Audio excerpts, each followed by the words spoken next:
Jeremiah Stone's hammer froze mid-swing, wood shavings still floating in the lamplight as his eyes fixed on the fourth pine coffin this month. All widows.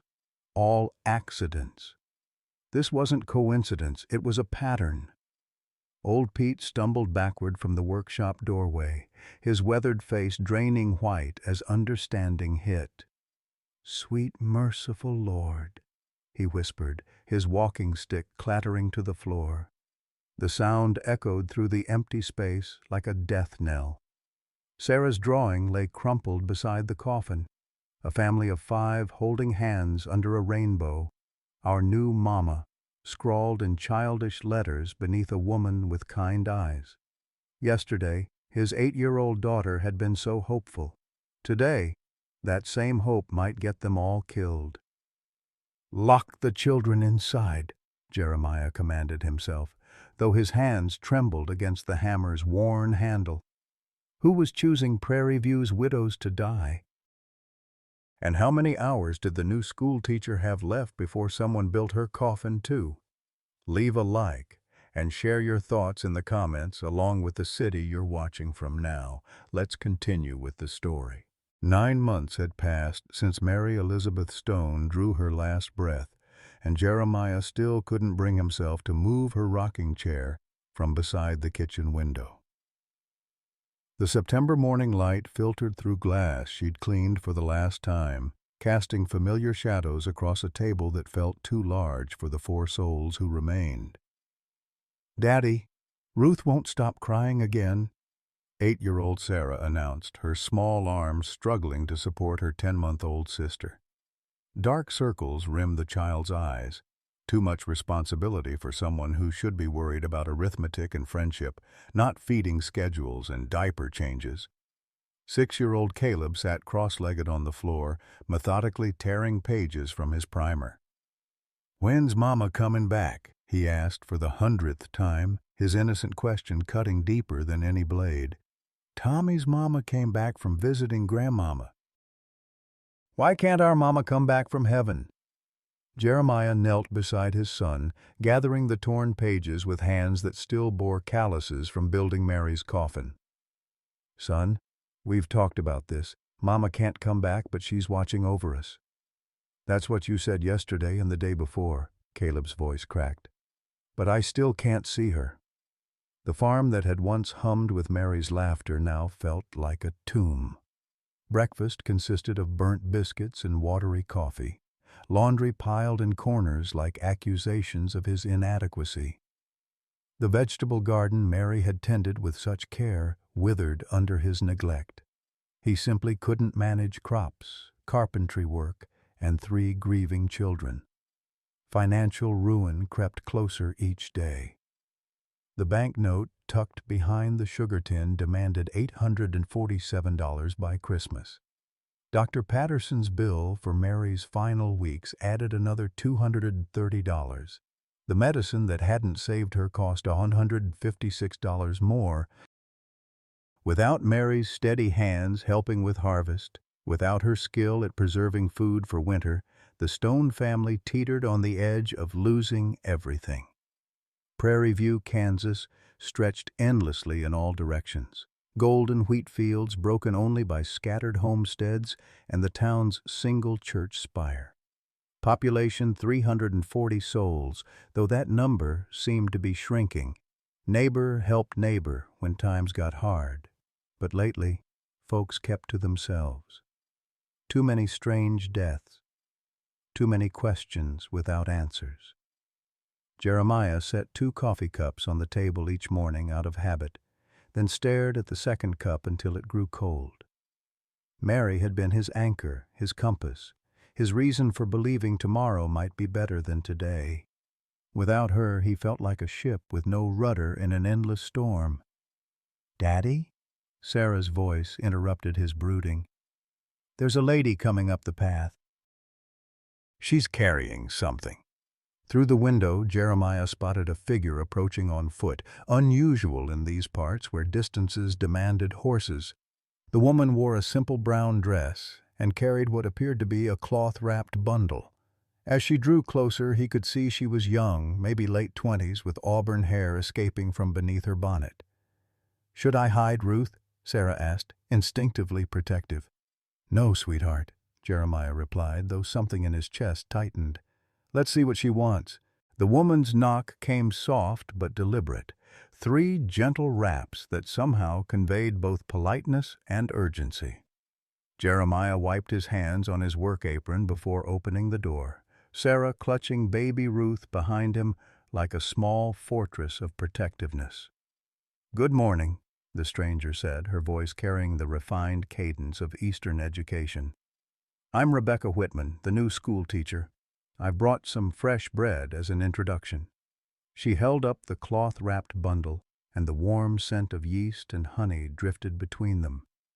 Rebecca appeared younger up close, with intelligent green eyes that seemed to take in everything: the children's worn clothing, the exhaustion etched in Jeremiah's face, the general air of a household struggling to survive.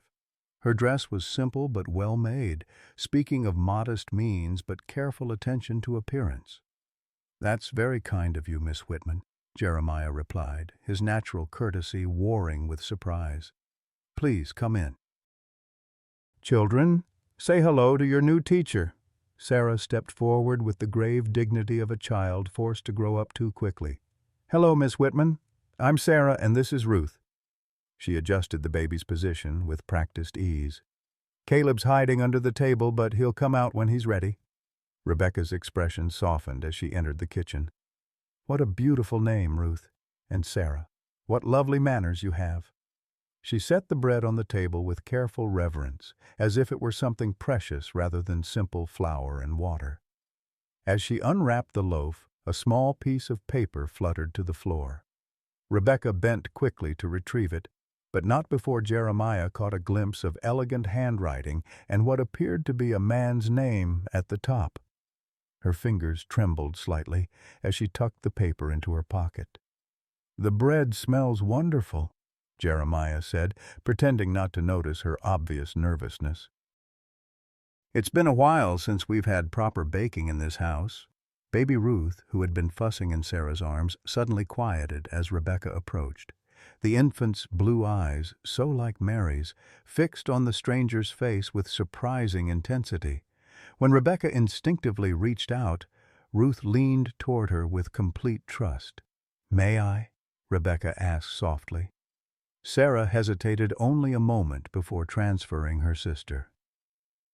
Ruth settled immediately against Rebecca's shoulder, releasing a contented sigh that spoke of some deep recognition.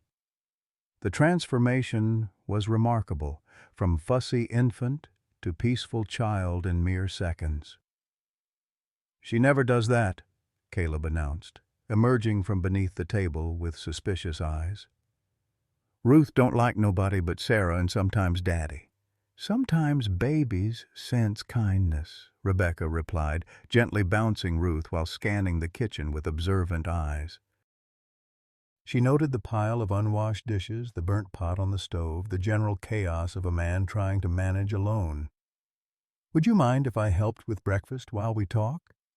Before Jeremiah could protest, she had handed Ruth back to Sarah and moved toward the stove with the natural efficiency of someone accustomed to domestic work. "I notice you have eggs but no milk for the little one. Has she been weaned?" "Still nursing when Mary—" Jeremiah's voice caught. "We've been managing with goat's milk and mashed vegetables, but it's been difficult."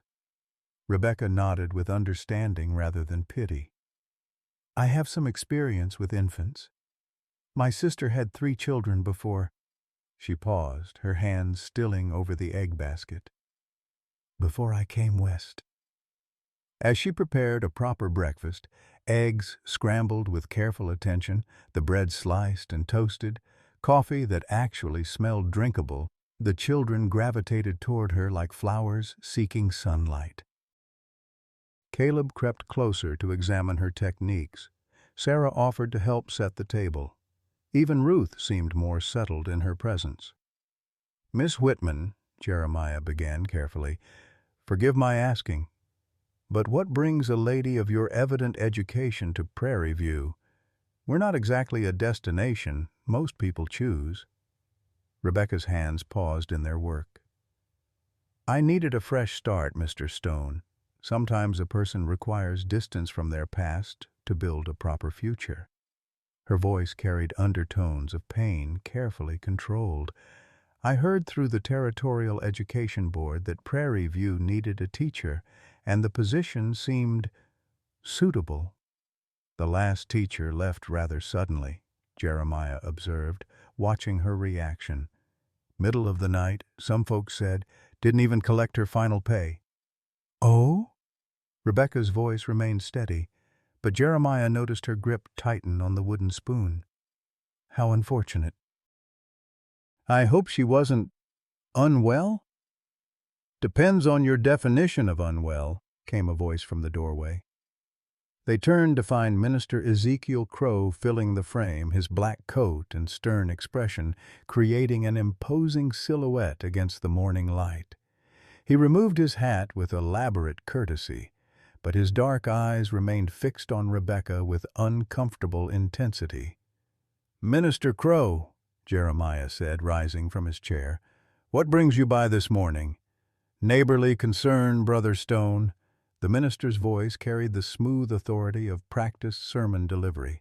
I heard we had a new arrival in our community and wanted to extend a proper welcome. His gaze never left Rebecca, who had frozen in place like a deer sensing a predator.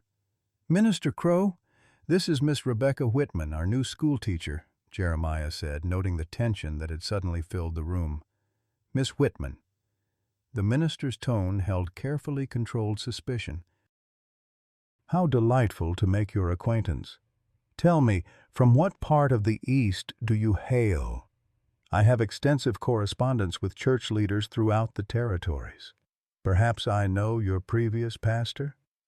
Rebecca's face had gone pale, but she met his gaze directly. I come from Boston, Minister, a large city with many congregations. I doubt our paths would have crossed. Boston. He drew out the word like he was tasting something unpleasant. A city known for certain progressive ideas about women's roles and moral standards. I trust you haven't been influenced by such modern thinking. The children sensed the adult's tension. Sarah moved protectively closer to Rebecca, while Caleb pressed against his father's leg. Baby Ruth began to fuss again, as if responding to the changed atmosphere.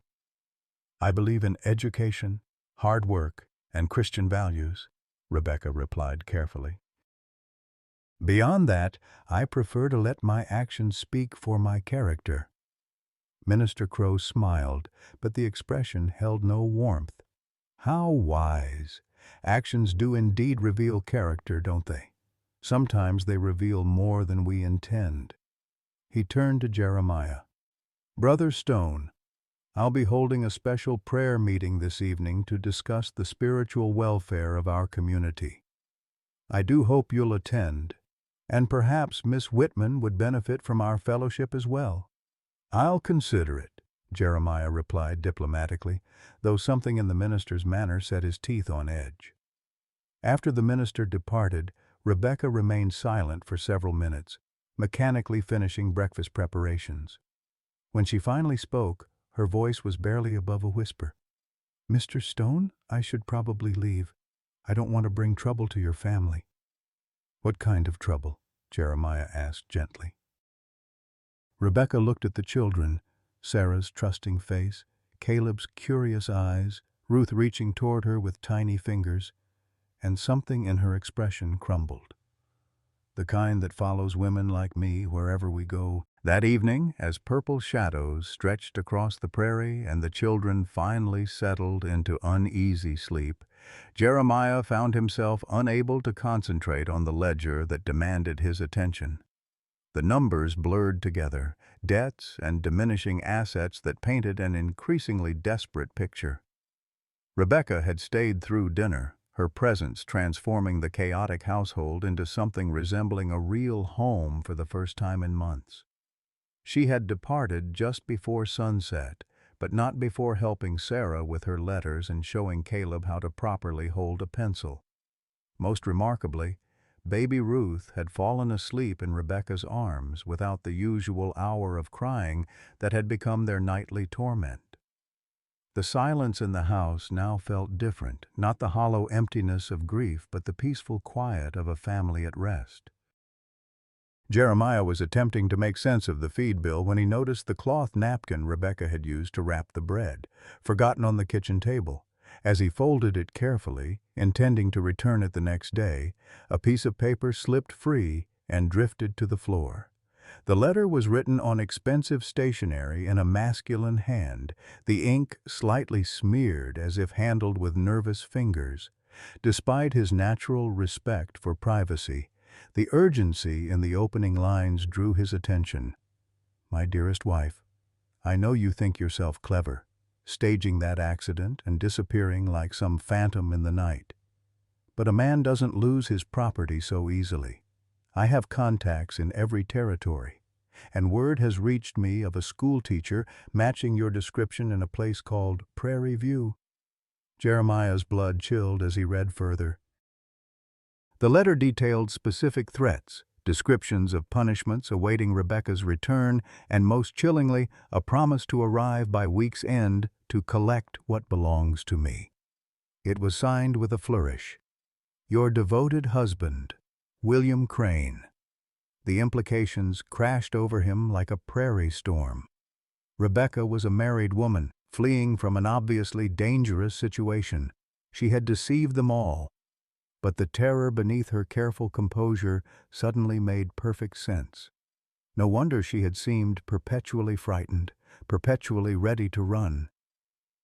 But the children had responded to her with an instinct that spoke louder than any legal document. Ruth's immediate trust, Sarah's protective stance, Caleb's shy acceptance, they had recognized something genuine in Rebecca that transcended whatever deception brought her to their door. Sleep proved impossible. Jeremiah paced the small kitchen, weighing his options as dawn approached. He could confront Rebecca directly, demanding the truth. He could report her situation to Minister Crow, who seemed to have appointed himself the community's moral guardian, or he could pretend ignorance and allow events to unfold naturally. By morning, he had reached a decision that surprised him with its clarity. Rebecca arrived at the usual time, carrying another small basket and wearing the same careful mask of composed anxiety. She had obviously spent a sleepless night as well. Dark circles shadowed her eyes, and her hands trembled slightly as she arranged wildflowers in a mason jar. "Miss Whitman?" Jeremiah began gently. "I believe you dropped something yesterday." He held out the letter, watching her face carefully. The color drained from her cheeks so completely he feared she might faint. She reached for the nearest chair, her legs suddenly unsteady. "You read it?" she whispered. It wasn't a question. "I did." He sat across from her, keeping his voice low so the children wouldn't overhear. "Rebecca, I need you to tell me the truth.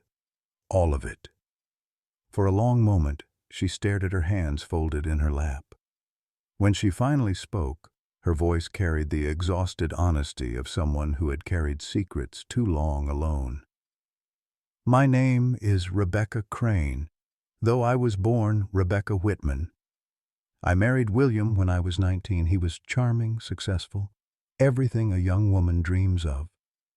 She paused, touching a faded bruise on her wrist that Jeremiah hadn't noticed before. "The charm lasted exactly 1 month after our wedding." The story emerged in painful fragments. William Crane was a successful businessman with political connections and a carefully cultivated public image. Behind closed doors, he was a monster who viewed his wife as property to be controlled through fear and violence. Rebecca's attempts to seek help were thwarted by his influence and her own shame. "I tried to leave twice," she continued, her voice barely audible.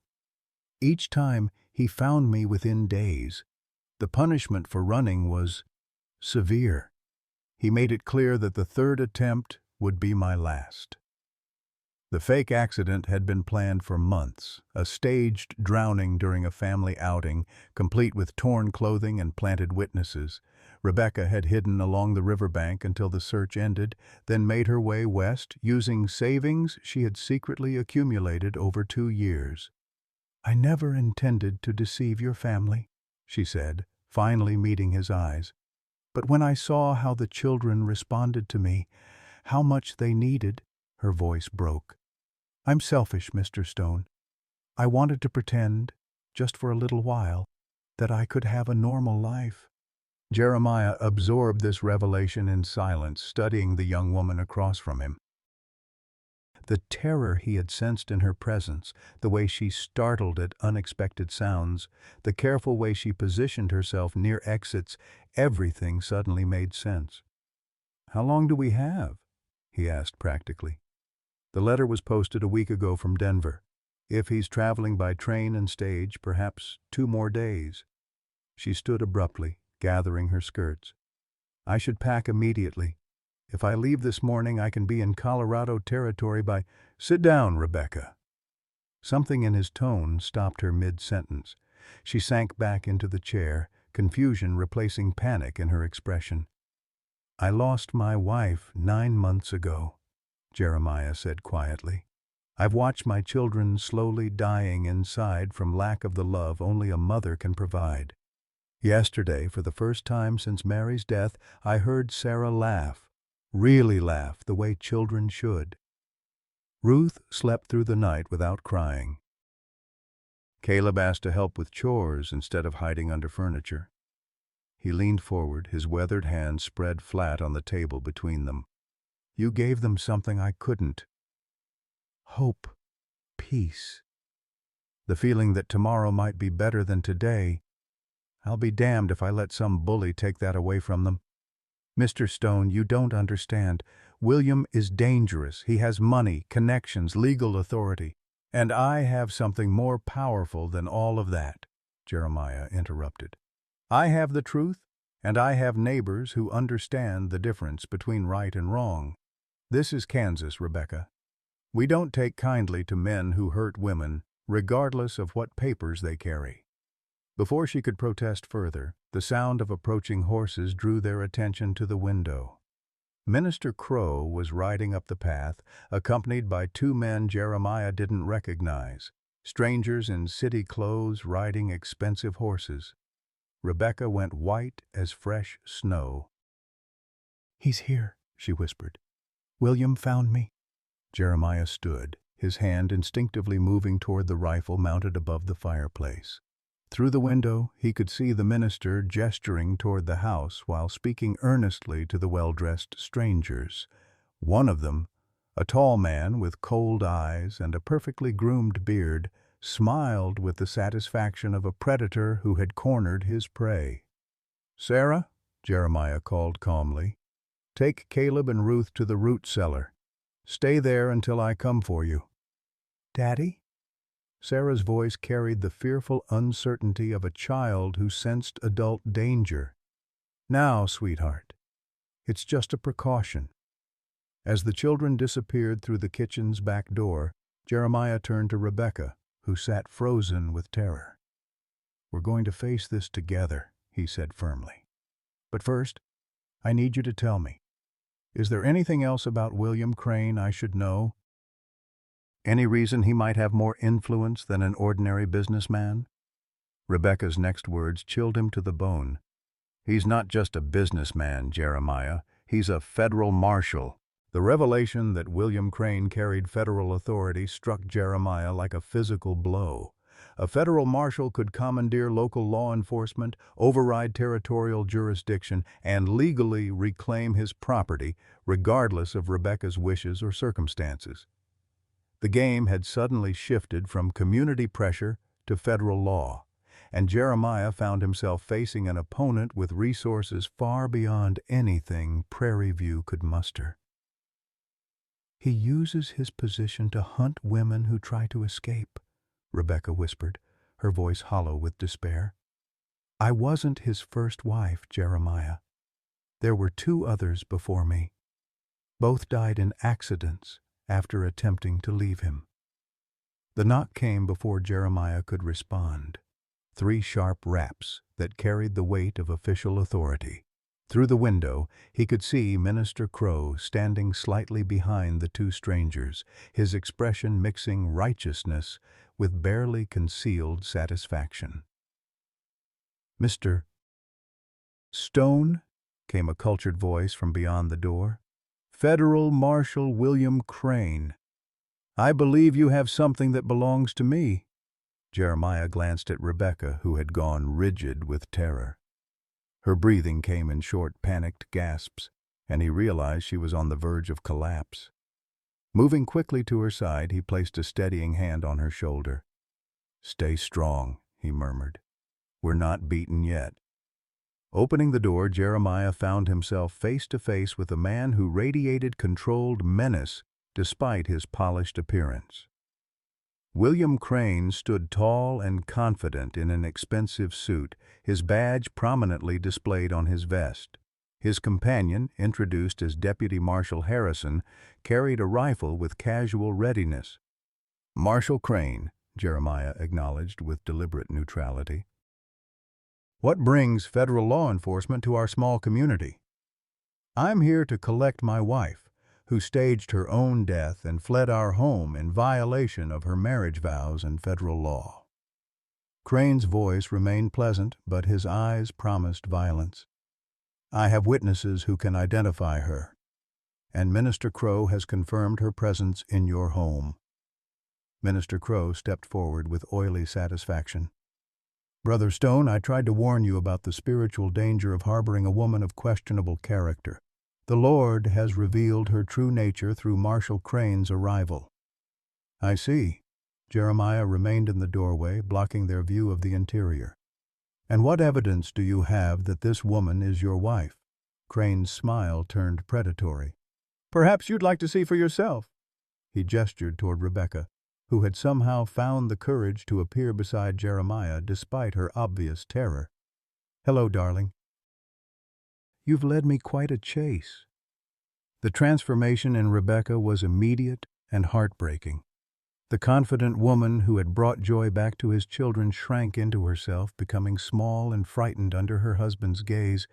But beneath the fear, Jeremiah detected something else, a spark of defiance that hadn't been completely extinguished. "William," she said quietly, "I should have known you'd find me eventually." "Did you really think you could hide from me forever?" Crane's voice carried mock disappointment. "A federal marshal has resources at his disposal that you can't even imagine. Now gather your things. We're leaving immediately."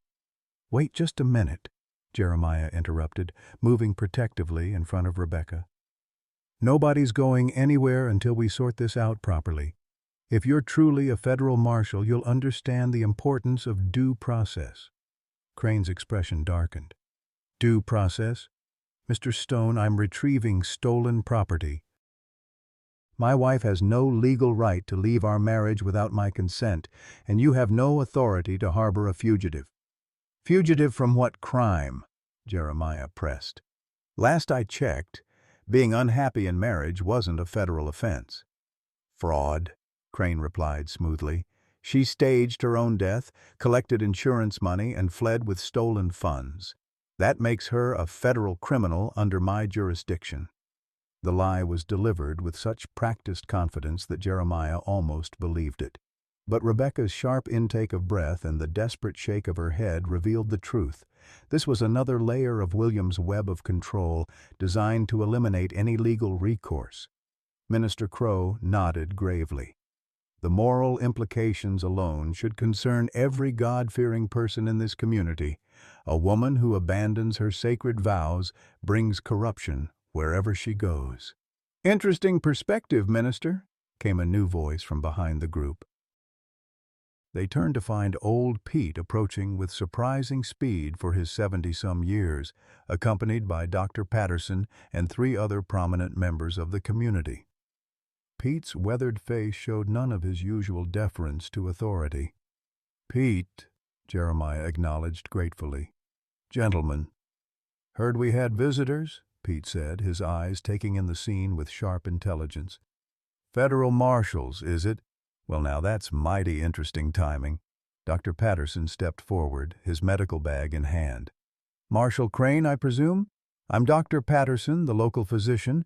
I was wondering if you might help us solve a medical mystery that's been troubling our community. Crane's confident demeanor flickered slightly. I'm here on official business, Doctor. Personal matters will have to wait. Oh, but this is related to your wife, Dr. Patterson continued with deceptive mildness. You see, we've had 4 unexplained deaths in the past 6 months. All women, all previously healthy, all showing similar symptoms before their demise. The color began to drain from Minister Crow's face, though Crane remained composed. Tragic, but irrelevant to my purpose here. Perhaps, Dr. Patterson agreed. But here's the curious thing. Each woman had recently received visits from traveling salesmen or government officials, men who asked detailed questions about their personal lives and family situations. Old Pete nodded thoughtfully.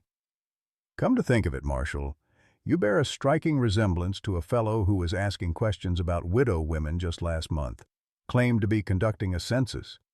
Jeremiah felt the tide of the conversation shifting. These men hadn't arrived by accident. They had been planning this confrontation, gathering information, preparing for exactly this moment. Furthermore, Dr. Patterson continued, I've been corresponding with colleagues in other territories about similar patterns. It seems certain federal marshals have been operating beyond their jurisdiction, pursuing women under questionable legal pretenses. Crane's mask finally slipped, revealing the cold fury beneath. Are you questioning my authority, Doctor? I'm questioning your methods, Dr. Patterson replied firmly. And I'm not the only one. I've sent detailed reports to the territorial governor and the Federal Marshal Service in Denver. They're quite interested in investigating irregularities in this region. The Deputy Marshal, Harrison, shifted nervously. Marshal Crane, perhaps we should— Silence, Crane snapped, his control fraying. He turned back to Rebecca with barely restrained violence. Enough games. You're coming with me now, or I'll arrest every person in this community for harboring a fugitive. On what charges? Came another voice. Circuit Judge Benjamin Hawthorne emerged from behind Dr. Patterson's group, his presence commanding immediate attention. The elderly jurist carried himself with the quiet authority of someone who had spent decades interpreting federal law. Judge Hawthorne, Jeremiah breathed, hardly believing his eyes. Mr. Stone, the judge acknowledged. Marshal Crane, I've been reviewing your case file. Quite fascinating reading. Crane's facade crumbled entirely. Judge, this is a simple matter of retrieving a runaway wife. No judicial intervention is necessary. On the contrary, Judge Hawthorne replied calmly, when federal authority is used to pursue personal vendettas, judicial oversight becomes essential. Mrs. Crane, would you be willing to testify under oath about your marriage and the circumstances of your departure? Rebecca straightened, drawing strength from the unexpected support surrounding her. Yes, Your Honor, I would. Excellent. Marshal Crane, you're hereby ordered to stand down pending a full investigation into your conduct. Deputy Harrison, I trust you'll ensure your superior complies with this order? Harrison looked between his superior and the judge, clearly recognizing which authority carried more weight. Yes, sir. Marshal Crane, I think we need to step back and reassess this situation. But Crane had moved beyond rational calculation. The careful facade he had maintained for years was cracking, revealing the predator beneath. You people have no idea what you're interfering with, he snarled. Rebecca belongs to me. She's my property, and I'll retrieve her by whatever means necessary. That's enough, Jeremiah declared, stepping fully in front of Rebecca. You're not taking her anywhere. Not now, not ever. Crane's hand moved toward his gun, and the tension exploded into action. Deputy Harrison grabbed his superior's arm, while old Pete and the other men moved to block any escape route. Minister Crow backed away from the confrontation, his earlier confidence evaporating as he realized the tide had turned decisively against him. "William," Rebecca said quietly, her voice carrying new strength, "it's over. I'm not afraid of you anymore." For a moment, Crane stared at his wife with pure hatred. Then, with visible effort, he regained control of himself. "This isn't finished," he promised. "I have resources you can't imagine, connections that reach every corner of this territory. You can't hide from me forever." "She won't be hiding," Jeremiah said firmly. "She'll be right here, protected by people who understand the difference between law and tyranny." Judge Hawthorne nodded approvingly. "Marshal Crane, you and your deputy will return to Denver immediately. Any further contact with Mrs. Crane must go through proper legal channels." "Deputy Harrison, I'm holding you personally responsible for ensuring compliance." As the federal officers prepared to depart, Minister Crow attempted to salvage his position. "Judge Hawthorne, surely you can see the moral implications of this situation. A woman abandoning her marriage vows brings spiritual corruption to our entire community." "Minister," the judge replied dryly, "I suggest you focus on spiritual matters and leave legal interpretation to those qualified to handle it. Your enthusiastic support for Marshal Crane's methods raises questions about your own judgment." The minister's face flushed red, but he said nothing more. As the group dispersed, old Pete lingered behind with Dr. Patterson and Judge Hawthorne. "How long have you known?" Jeremiah asked quietly. "Dr. Patterson suspected something was wrong with those deaths," Pete explained. "Too many coincidences, too many similarities." When the schoolteacher arrived and that marshal started sniffing around, we put the pieces together. Judge Hawthorne nodded. "We've been building a case for months. Mrs. Crane's testimony will be crucial in exposing a network of corruption that spans multiple territories." Rebecca, who had remained silent during these explanations, finally spoke. "Those other women, the ones who died, were they—" "Murdered," Dr. Patterson confirmed grimly. "Poisoned, most likely. Made to look like natural deaths by someone with medical knowledge." The implications hit everyone simultaneously. Crane hadn't just been pursuing Rebecca. He had been systematically eliminating women who tried to escape abusive situations, using his federal authority to cover his crimes. "We'll need you to testify in federal court," Judge Hawthorne told Rebecca gently. "It won't be easy, but your courage could save other women from suffering the same fate." Rebecca looked at Jeremiah, drawing strength from his steady presence. "I'll do whatever it takes to stop him." As evening approached and the various officials departed, Jeremiah and Rebecca found themselves alone in the kitchen where this crisis had begun. The children, released from their hiding place, clustered around Rebecca with obvious relief at her continued presence.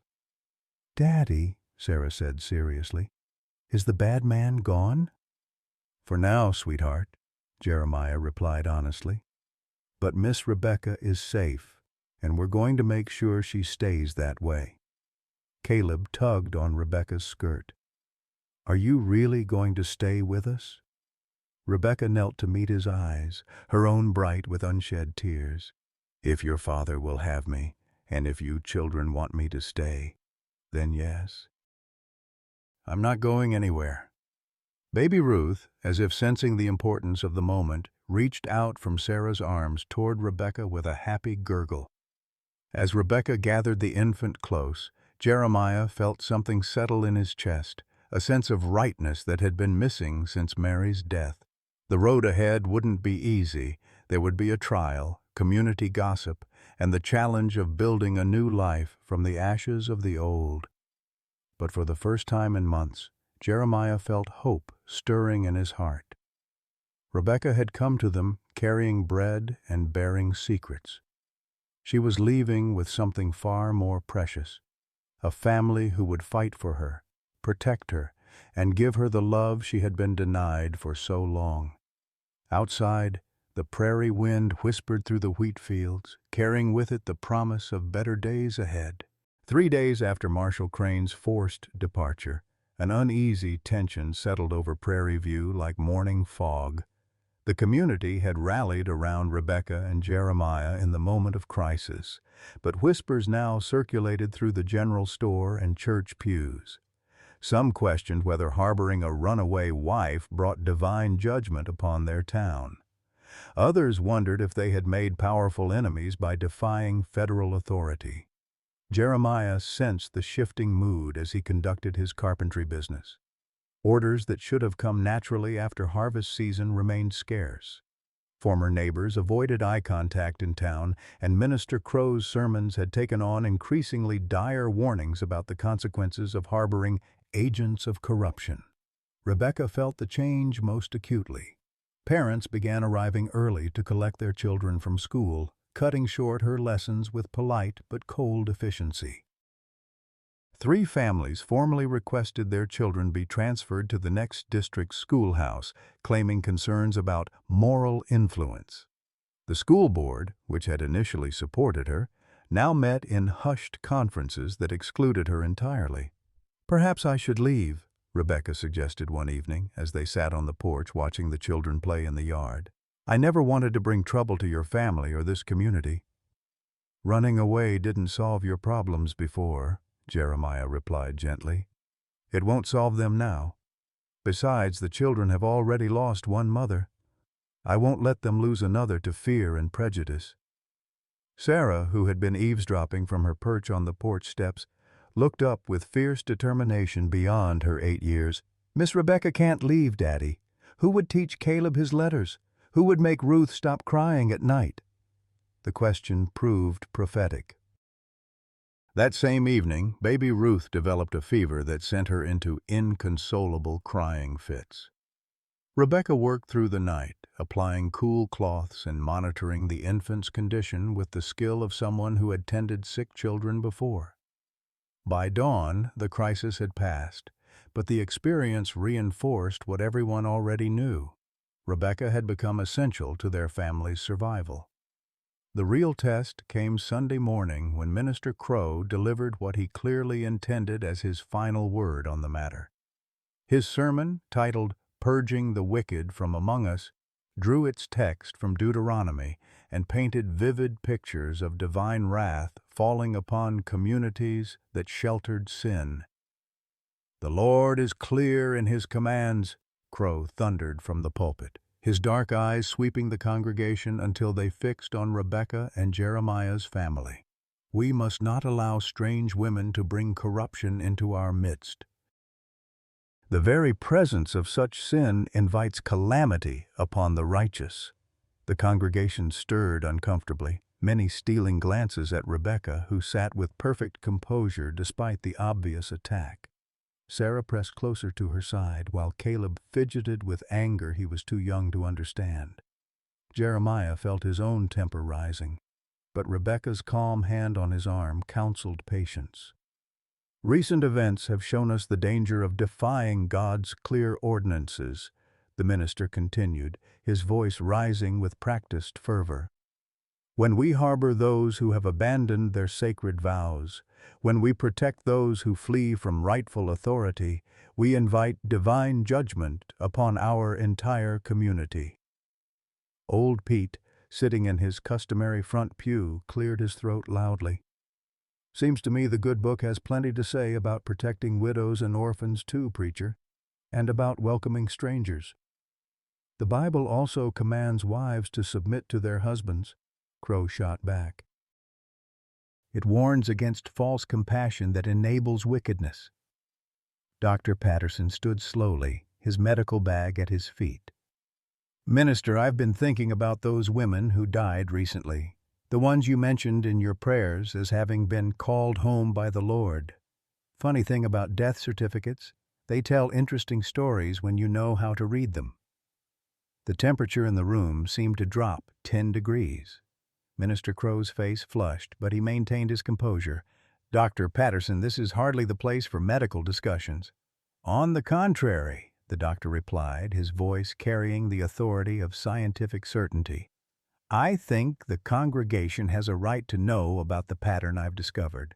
4 healthy women, all dead within months of receiving visits from traveling officials, all showing symptoms consistent with slow poisoning before their deaths." Murmurs erupted throughout the church. Families looked at each other with growing alarm as the implications sank in. If Dr. Patterson was right, Prairie View hadn't been experiencing a string of tragic accidents, they had been harboring a systematic killer.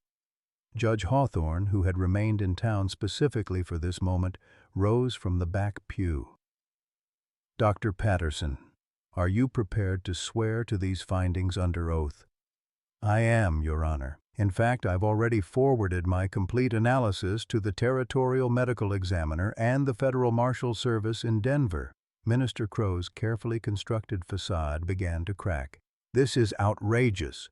You're disrupting God's house with wild accusations and conspiracy theories. I demand that—" "You demand nothing," interrupted a new voice from the church entrance.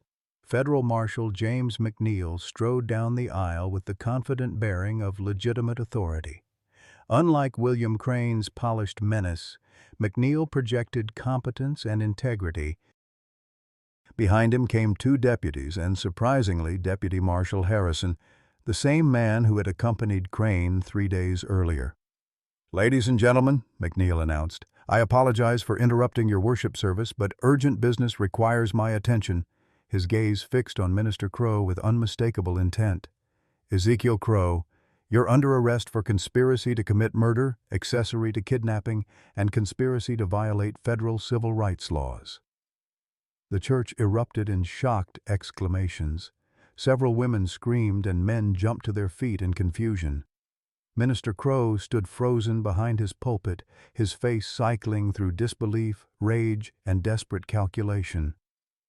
"This is preposterous," he finally managed. "I'm a man of God. I've served this community faithfully for 8 years." "You've served as William Crane's local contact for 8 years," Marshal McNeil corrected. "Deputy Harrison has provided extensive testimony about your arrangement. Every time Crane needed to locate a runaway wife, you provided information. When witnesses became problematic, you eliminated them." Harrison stepped forward reluctantly. "Marshal Crane promised me promotions, bonuses, a share in what he called recovered property. I didn't understand what that meant until I saw him operate. By then, I was in too deep to back out." Rebecca had gone pale, but she forced herself to stand. "The women who died, they were trying to escape abusive situations, weren't they?" McNeil nodded grimly. "Crane had built a network across 3 territories. Women who fled violent marriages would be tracked down, usually murdered before they could testify or seek legal protection. Minister Crow's role was to identify potential victims and provide local legitimacy for Crane's activities." The full scope of the conspiracy was staggering. Crow hadn't just been enabling Crane's pursuit of Rebecca. He had been systematically betraying vulnerable women to a predator who used federal authority as cover for murder. The recent deaths in Prairie View weren't isolated tragedies but calculated executions. "Furthermore," McNeil continued, "we have evidence that Minister Crow has been embezzling church funds and federal grants intended for territorial development. His comfortable lifestyle was purchased with blood money." Old Pete stood up slowly, his weathered face hard with anger. "Preacher, I sat in this church for 8 years listening to you talk about righteousness while you were helping a killer hunt down innocent women.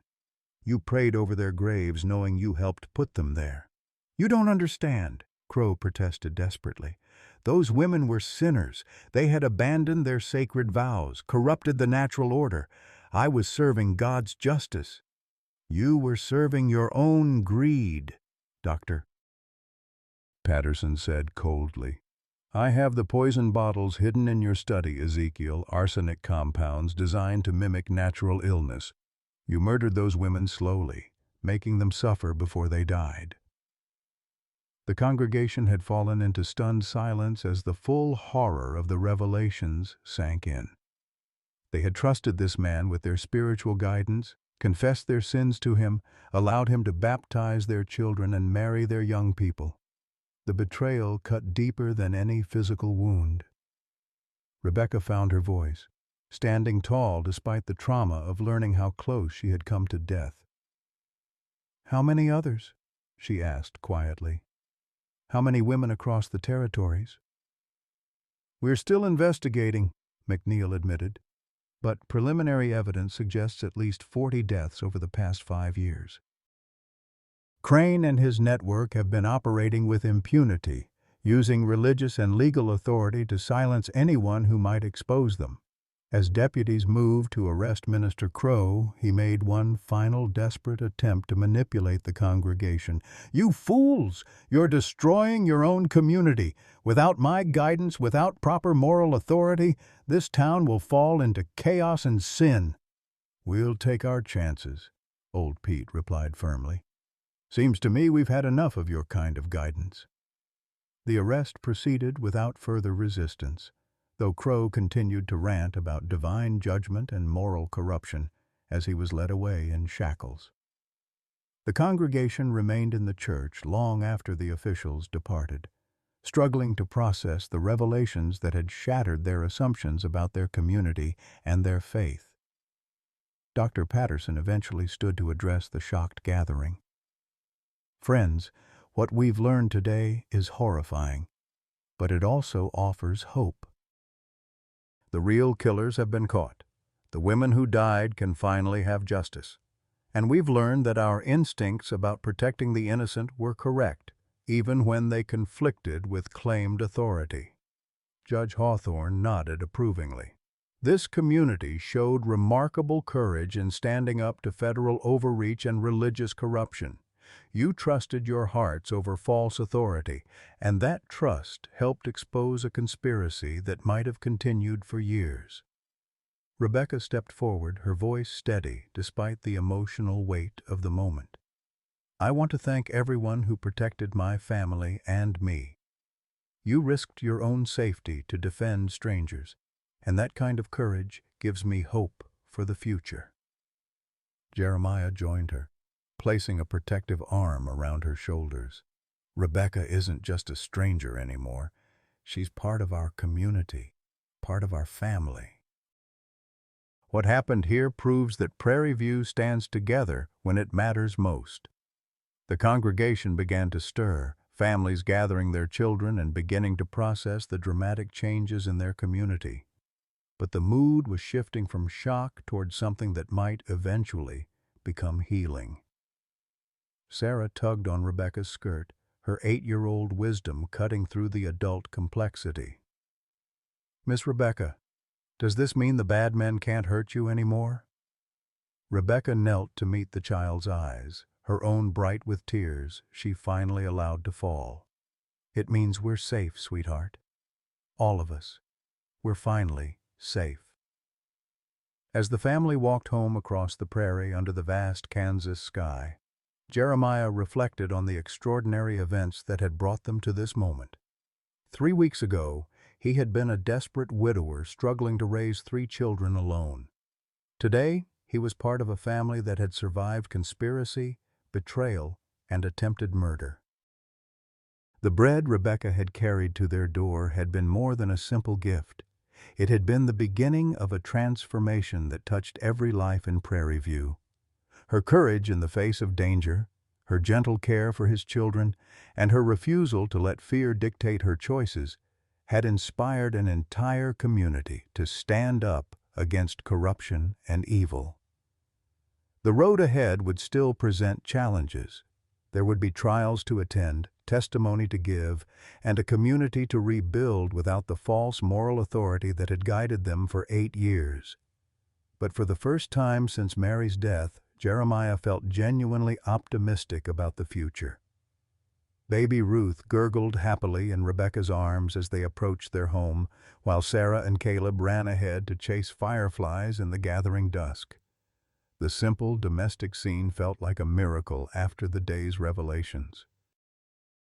"Jeremiah," Rebecca said softly, "do you think we can really build something good from all this?" He stopped walking and turned to face her, seeing in her eyes the same hope and determination that had brought her to their door with a loaf of bread and changed everything. "Rebecca," he replied, "I think we already have." The next morning brought an ominous silence that settled over Prairie View like the calm before a deadly storm. Jeremiah woke to find Rebecca standing at the kitchen window, her face pale with a terror he hadn't seen since William Crane's departure. In her trembling hand, she held a telegram that had arrived before dawn. "He's escaped," she whispered, her voice barely audible. "William broke out of federal custody during transport to Denver. 3 marshals are dead." The telegram, signed by Marshal McNeil, contained details that chilled Jeremiah's blood. Crane had overpowered his guards during a scheduled stop, killing them with ruthless efficiency before disappearing into the Colorado wilderness. Worse, he had allies, other corrupt officials who had helped orchestrate the escape and were now providing him with resources and safe passage. "He's coming for me," Rebecca continued, her composure finally cracking. "The telegram says they found evidence of a planned assault on Prairie View. He's bringing men, weapons, and he won't be stopped by legal niceties this time." Sarah appeared in the doorway, her 8-year-old intuition detecting the adult's fear. "Miss Rebecca? What's wrong? You look like you've seen a ghost." Before Rebecca could respond, the sound of approaching riders drew their attention back to the window. But instead of the federal officials they might have hoped for, they saw a sight that made Rebecca's knees buckle with despair. William Crane sat astride a powerful black horse at the edge of their property, no longer bothering with the pretense of civilized authority. Blood stained his torn marshal's uniform, and his eyes held the cold fury of a predator finally unleashed. Behind him rode 6 hard-faced men who bore no resemblance to lawmen. These were killers for hire, the kind of men who asked no questions and left no witnesses. "Rebecca!" Crane's voice carried across the prairie with terrifying clarity. "I know you can hear me, darling wife. I've come to collect what belongs to me, and this time there won't be any interfering judges or meddling neighbors." Jeremiah grabbed his rifle from above the fireplace, but Rebecca caught his arm with desperate strength. "No, Jeremiah, he wants you to fight. He's planned for that. Look at his men. They're positioned to surround the house. If you shoot, we'll all die." Through the window, they could see Crane's strategy unfolding with military precision. His riders had spread out in a wide circle, cutting off every escape route while maintaining killing positions that would turn the farmhouse into a death trap if violence erupted. "I'll give you 1 minute to send out my wife," Crane called out, his voice carrying the absolute confidence of a man who had eliminated every obstacle to his will. "After that, I start killing everyone in that house, beginning with the children." Caleb appeared beside Sarah, his 6-year-old face scrunched with confusion. "Daddy, why is that man shouting? Is he angry at Miss Rebecca?" The innocent question pierced through Rebecca's terror, replacing it with something far more dangerous: maternal fury. These children had already lost one mother to circumstance. She would not let them lose another to William's twisted obsession. "Sarah," Rebecca said quietly, her voice regaining its steady calm, "take Caleb and Ruth to the root cellar. Remember the hiding place your father showed you? Stay there no matter what you hear, and don't come out until either he or I come for you personally." "But, Miss Rebecca," Sarah began. "Now, sweetheart, this is very important." As the children disappeared through the back door, Rebecca turned to Jeremiah with the resolved expression of someone who had made a final decision. "I'm going out there." "Like hell you are," Jeremiah replied firmly. "I won't let him take you." "Look around, Jeremiah. Really look." Rebecca gestured toward the windows, where they could see the armed men positioned with deadly efficiency. He has us completely surrounded. If I don't go to him willingly, he'll kill everyone. You, the children, probably half the town before he's finished. I won't have their blood on my hands." The truth of her assessment was undeniable. Crane had learned from his previous failure, bringing overwhelming force and abandoning any pretense of legal authority. This wasn't an arrest or a legal proceeding. It was a military operation designed to eliminate witnesses and reclaim his property through violence. 30 seconds, Rebecca." Crane's voice had taken on an edge of manic anticipation. "After that, I start with the farmhand I saw running toward town. Then the children." "Saving you for last, naturally." Through the far window, they could see one of Crane's men dragging old Pete from behind the barn, the elderly man's face bloody from rough treatment. The sight of their friend's capture drove home the hopelessness of their situation with brutal clarity. Rebecca kissed Jeremiah quickly, pouring all her love and regret into the brief contact. "Take care of them," she whispered. "Tell them I love them like my own." "Rebecca, no." But she was already moving toward the door, straightening her dress and composing her features into the mask of defeated submission that had once helped her survive William's abuse. Jeremiah watched helplessly as the woman who had brought joy back into his life prepared to sacrifice herself to save his children. "I'm coming out, William," Rebecca called through the door. "Let the old man go. You have what you wanted." "That's my sensible girl," Crane replied with satisfaction. "Walk slowly, hands visible. Any sudden movements, and the shooting starts immediately."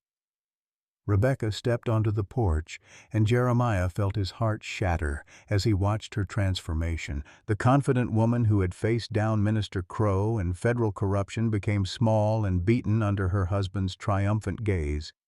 It was a performance born of terrible experience, and its effectiveness in manipulating Crane's ego was immediately apparent. "You led me quite a chase, darling," Crane said as Rebecca approached his horse. "But every game must end eventually. I hope you've learned your lesson about the consequences of defying your husband." "I've learned," Rebecca replied quietly, stopping just out of arm's reach. "I learned that there are good people in this world who will fight for what's right. I learned that love doesn't have to hurt, and I learned that you're not nearly as powerful as you pretend to be." Crane's expression darkened with rage. "Still defiant, I see. We'll remedy that soon enough. Mount up behind me, wife. We have a long journey ahead, and I have plans for teaching you proper submission." But as Rebecca moved toward his horse, her hand brushed against something concealed in her skirt pocket, something she had retrieved from Mary's hidden cache the night before.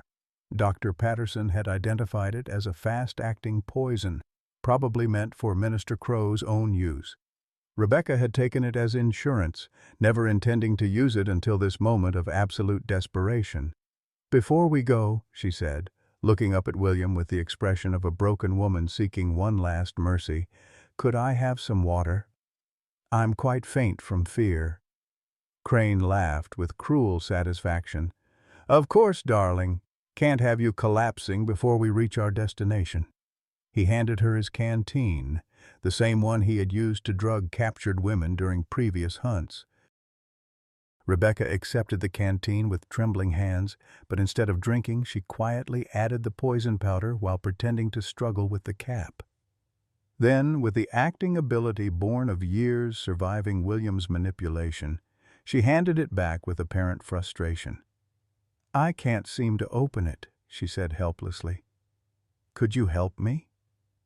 William took a long drink from the canteen before handing it back to her, demonstrating his complete confidence in his control over the situation. "There. That wasn't so difficult. Now mount up." As Rebecca climbed onto the horse behind her husband, she felt the first small spark of hope she had experienced since reading the telegram. The poison would take several minutes to work, but when it did, William Crane's reign of terror would finally end. What she hadn't anticipated was Crane's final act of spite. As the poison began to affect his system, causing dizziness and confusion, he raised his pistol toward the farmhouse where Jeremiah stood watching. "If I can't have you," he slurred, his coordination failing, "then no one can." The gunshot that followed would haunt Rebecca's nightmares for years to come. The gunshot echoed across the prairie like thunder, and Rebecca's scream of anguish pierced the morning air as she watched Jeremiah collapse on the porch steps. Blood spread across his white shirt in an expanding crimson stain, and for a horrifying moment she thought William had succeeded in his final act of spite, taking away the man who had given her hope for a future beyond fear. William Crane swayed in his saddle as the poison coursed through his system, his triumphant laughter turning into confused gasps. "Did you really think," he slurred, his coordination failing rapidly, "that you could poison me and get away with it? I've been building immunity to toxins for years." But even as he spoke, his grip on the reins loosened, and his eyes began to lose focus. The poison was working, just not as quickly as Rebecca had hoped. In his dying moments, William retained enough clarity to realize what she had done, and his rage burned with the intensity of a man who had never accepted defeat. "Kill them all," he commanded his hired men with his remaining breath. "Burn the house. Leave no witnesses." The mercenaries moved to obey, but their leader, a scarred man named Dutch Morrison, hesitated as he studied the scene. Something wasn't right. Their employer was clearly dying, possibly poisoned, and the woman they had come to retrieve was now free to escape in the confusion. "Boss is done for," Morrison announced to his men. "Question is, do we finish his business for free, or do we cut our losses and ride out while we still can?" Through her grief and terror, Rebecca realized this moment of uncertainty might be their only chance. William's death throes had created a power vacuum among his followers, and she needed to exploit it before they decided wholesale murder was easier than explaining their employer's demise. "Your boss lied to you," she called out desperately. "There's no money waiting at the end of this job. William Crane was a corrupt federal marshal who embezzled government funds and murdered innocent women. The real federal authorities are already hunting for you as accessories to his crimes." Morrison's eyes narrowed as he processed this information. His men exchanged uncertain glances, clearly uncomfortable with the direction their mission had taken. They had signed on to help retrieve a runaway wife, not to participate in mass murder under federal investigation. "She's lying," gasped William, using his last conscious moments to sow doubt. "Rebecca is a master manipulator. She'll say anything to save herself." But his words carried less weight now that he was visibly dying, foam speckling his lips as the poison reached his vital organs. Morrison had survived as a hired gun by reading situations accurately, and what he saw was a man whose promises would die with him. Meanwhile, Jeremiah stirred on the porch steps, and Rebecca's heart leaped with desperate hope. The bullet had struck his shoulder rather than his chest, painful and bloody, but not immediately fatal. He was trying to crawl toward his rifle, which had fallen just out of reach when he collapsed. "Dutch," one of Morrison's men called nervously. "Riders coming from town. Lot of them." Indeed, a cloud of dust on the horizon marked the approach of what appeared to be a substantial force.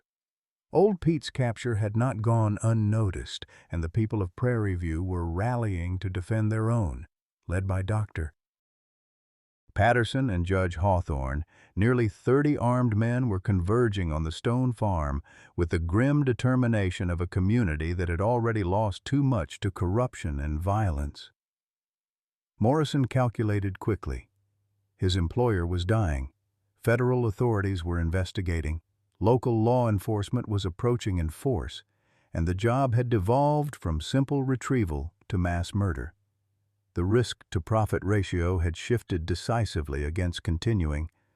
"Mount up," he ordered his men. "We're riding out." "What about the woman?" asked one of the younger mercenaries, clearly confused by the sudden retreat. "What about her?" Morrison replied pragmatically. "Crane's dead or dying. We got paid to bring her back to him, not to wage war against half of Kansas. Far as I'm concerned, our contract ended when he started foaming at the mouth." William Crane made one final effort to assert control, raising his pistol with shaking hands toward Rebecca. But the poison had progressed too far, and his shot went wild, striking harmlessly into the dirt. He toppled from his horse with a final curse, his body convulsing as the toxin completed its deadly work. Rebecca watched her tormentor die with a mixture of relief, revulsion, and overwhelming grief for all the years stolen by his cruelty. Even as his breathing stopped, she found it difficult to believe the nightmare was truly over. William had seemed invincible for so long that his mortality felt like a cosmic impossibility. As Morrison's men prepared to depart, the mercenary leader paused beside Rebecca with something that might have been respect. "Lady, I've seen a lot of desperate people in my time, but poisoning a man while riding behind him on horseback takes genuine steel. You might want to disappear before the law arrives."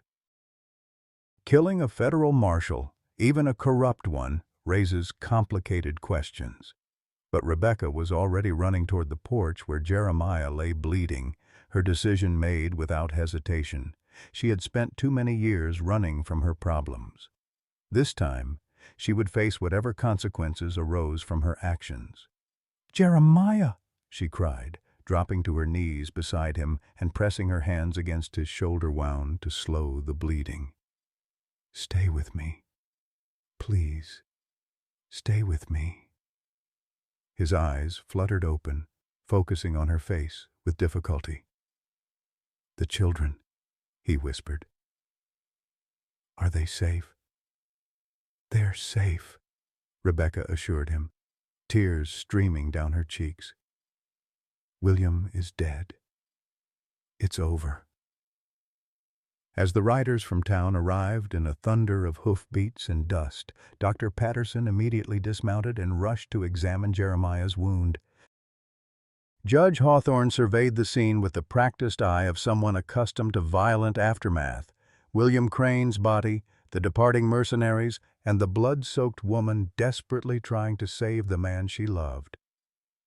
"Rebecca," the judge said gently, "I need you to tell me exactly what happened here." Through her tears and shock, Rebecca recounted the morning's events with surprising clarity. She held nothing back: the poison, her decision to sacrifice herself, William's final act of spite, and the mercenaries' decision to abandon their mission when their employer died. Dr. Patterson worked efficiently on Jeremiah's wound, his medical expertise evident in his calm competence despite the chaotic circumstances. "The bullet passed through cleanly," he announced. "Missed the major blood vessels. He'll recover fully with proper care." Old Pete, freed from his captors during the confusion, approached Rebecca with the slow dignity of his years. "Child," he said softly, "you did what needed doing. No law, earthly or divine, can fault a person for protecting innocent lives from a mad dog." But even as relief flooded through Rebecca at Jeremiah's prognosis, she couldn't shake the weight of what she had done.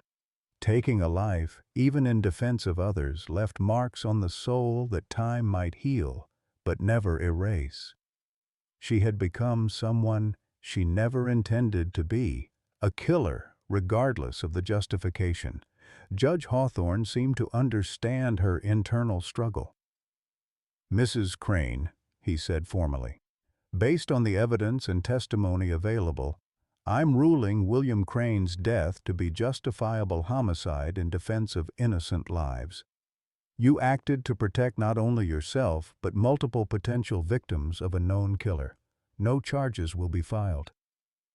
The children emerged from the root cellar as the immediate danger passed, their faces streaked with tears and dirt. Sarah ran directly to Rebecca, throwing her small arms around the woman who had risked everything to protect them. Caleb followed more hesitantly, while baby Ruth extended her arms from old Pete's protective embrace. "Miss Rebecca," Sarah whispered, "are you hurt? There's blood on your dress." "It's not my blood, sweetheart," Rebecca replied, gathering all three children close.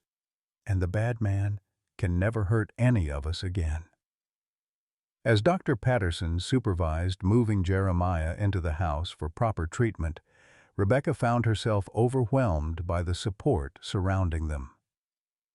The people of Prairie View had rallied not just to defend them physically, but to provide the emotional and practical assistance that would help them rebuild from this trauma. Women from the community arrived with food, medical supplies, and offers to help with the children during Jeremiah's recovery. Men organized to repair damage to the property and ensure the farm's continued operation. The same community that had once whispered about Rebecca's past now embraced her as one of their own. But as evening approached and the immediate crisis passed, Rebecca faced a moment of profound uncertainty. William was dead, the immediate threat eliminated, but the future remained unclear. She had found love and family in Prairie View, but at the cost of taking a life and traumatizing the children she sought to protect. "Jeremiah," she said softly as she sat beside his bed that evening, "I understand if you can't. If what I did changes things between us. I killed a man today, even if it was justified." Jeremiah took her hand with his good arm, his eyes clear despite the pain medication Dr. Patterson had administered. "Rebecca, you saved our lives. You saved our children. If you think that makes me love you less, then you don't understand the first thing about love." Outside, the prairie wind whispered through the wheat fields, carrying away the smoke and dust of the day's violence. Tomorrow would bring new challenges, healing, rebuilding, and learning to live with the memory of what had transpired. But for the first time in years, Rebecca felt something she had almost forgotten how to experience: genuine peace. The nightmare that began with a loaf of bread and a woman seeking refuge had ended with sacrifice, courage, and the triumph of love over fear. William Crane's reign of terror was finished, and the family he had sought to destroy was stronger than ever. In the distance, church bells rang for evening prayer, but their sound carried hope rather than judgment across the Kansas plains. 6 months later, the spring of 1884 painted Prairie View in shades of hope that seemed impossible during those dark November days.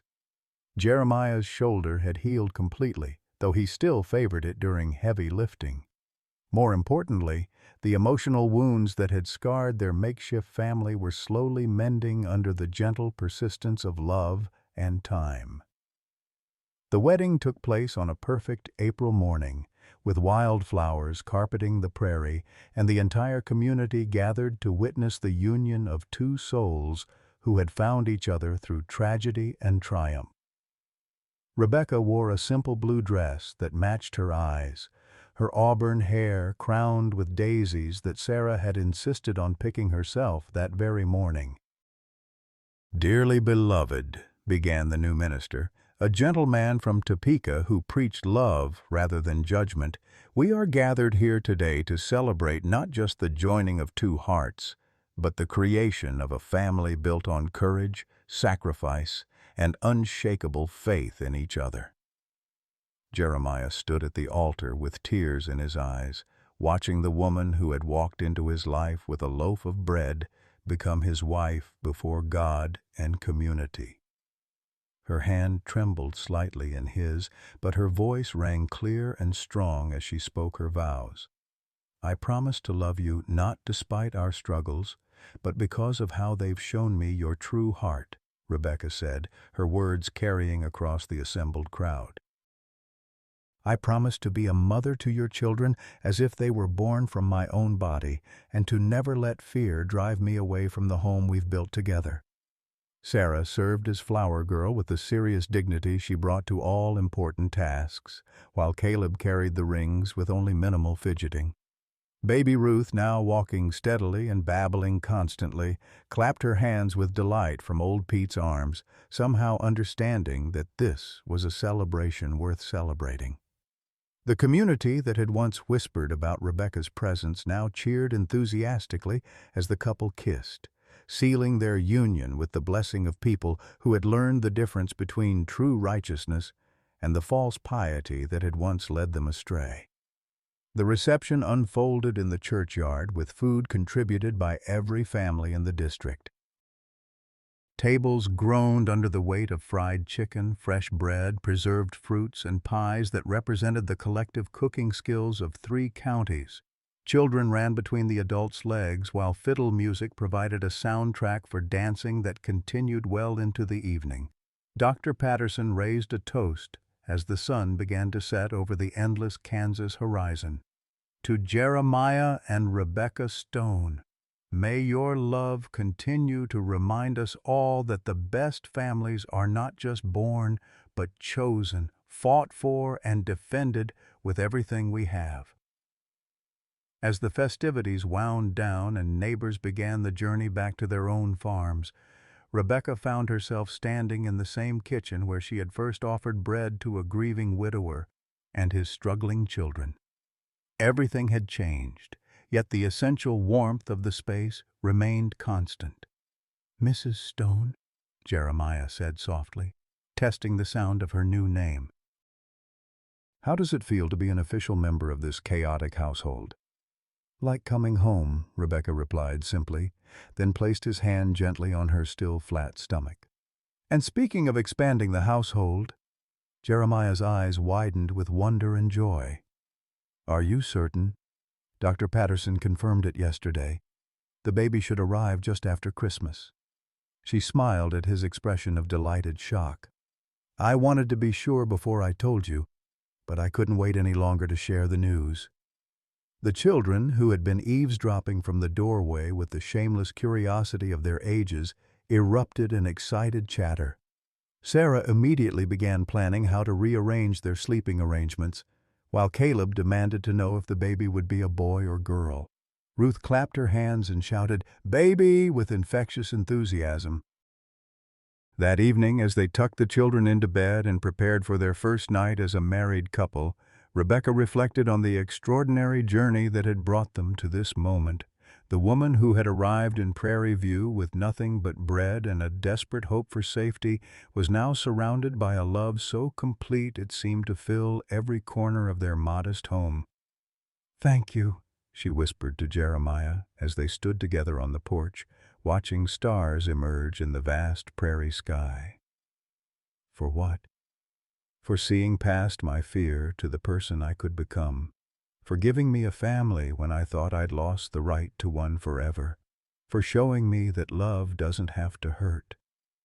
Jeremiah pulled her close, marveling at how perfectly she fit against his side. "Thank you for walking up that path with your bread and your courage. Thank you for staying when staying was dangerous. Thank you for fighting for us when I didn't know how to fight for myself." In the distance, a coyote called to the moon, its wild song echoing across the prairie where 2 broken people had found wholeness in each other's arms. The future stretched before them with all its uncertainties and challenges, but they would face it together, as partners, as parents, as proof that love could triumph over the darkest circumstances. The loaf of bread that began their story had long since been consumed, but its legacy lived on in the family it had helped create and the community it had helped heal. Sometimes life brings us the most precious gifts wrapped in the most unexpected packages. When Jeremiah Stone lost his beloved wife, Mary, he thought his story was over, just a broken man trying to raise 3 children alone on the unforgiving Kansas prairie. But sometimes God sends angels disguised as school teachers carrying fresh-baked bread, reminding us that love doesn't end with loss. It just finds new ways to bloom. Rebecca's courage to start over at 29, Jeremiah's willingness to open his heart again at 36, and their children's innocent wisdom that families are built by choice as much as by blood speaks to something deep in all our hearts. We've all faced seasons of loss, moments when we wondered if happiness could ever find us again, times when starting over seemed impossible. But this story reminds us that it's never too late for second chances, that the best chapters of our lives might still be unwritten, and that sometimes the very thing we think will destroy us becomes the foundation for something beautiful beyond our wildest dreams. Love has no expiration date, and neither does hope. What moment in your own life taught you that it's never too late for a fresh start? Have you ever found unexpected family in the most unlikely places? Share your story in the comments below. We'd love to hear how hope found its way back to you.